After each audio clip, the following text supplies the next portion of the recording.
Good morning, good afternoon, and good evening, and welcome to this week's episode of Maconomics. I'm your host, Ross Mack, and I'm here to try to help you get to the bag. We got a new caller calling.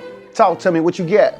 Hey, Ross Mack, this is Ted from Odessa, Texas. I saw that Trump is giving out $1,200 US to citizens. Now, I don't know when that check's going to be mailed. I've been Googling for it. I've been checking my Cash App, PayPal. Hell, I'll drive up to D.C. myself and park my truck on that front lawn and wait for my check. Yes, I will.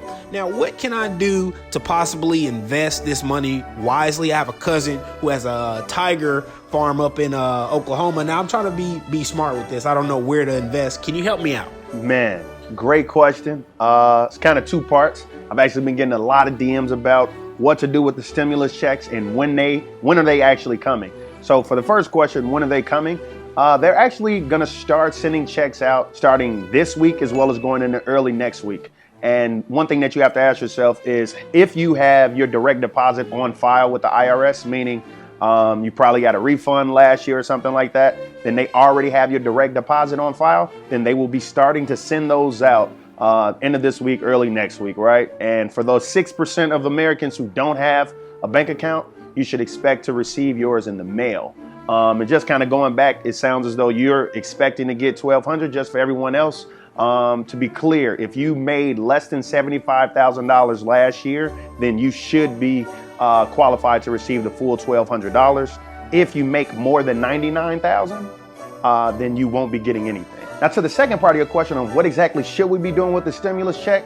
For starters, I don't know about that tiger farm, bro. Got to be careful. It's a gang of Carol Baskins out here. Free Joe Exotic.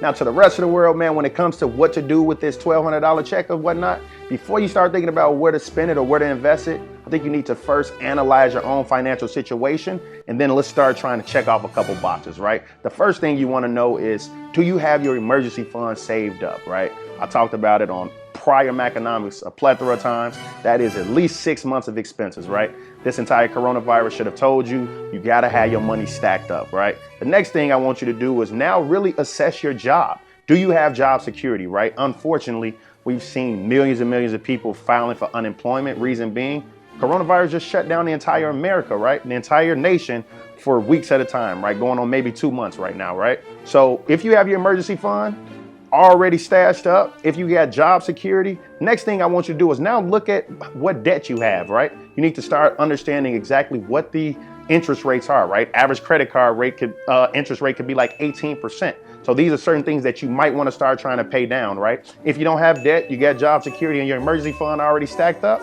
then we can start thinking about investing. So now you're ready to invest. But what exactly should you invest in? At the end of the day, if I told you this once, I told you 1,000 times.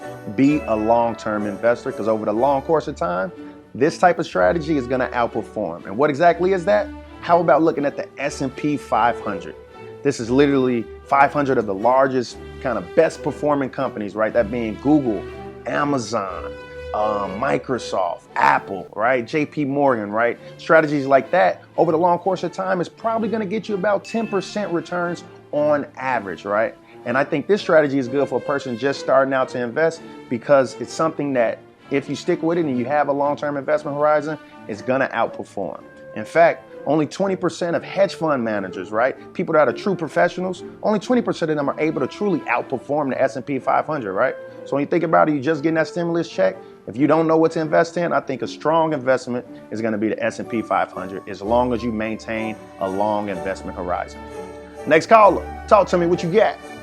Quick disclaimer, this your boy Ross Mack. I'm just trying to elevate and educate. Damn sure ain't trying to play a hate. So if you lose some money fucking around with me, it ain't my fault. It's your boy Ross Mack, and we on quarantine right now, so that means you ain't got nothing else to do. So go ahead, go listen to my new music off Maconomics 101. Whoa!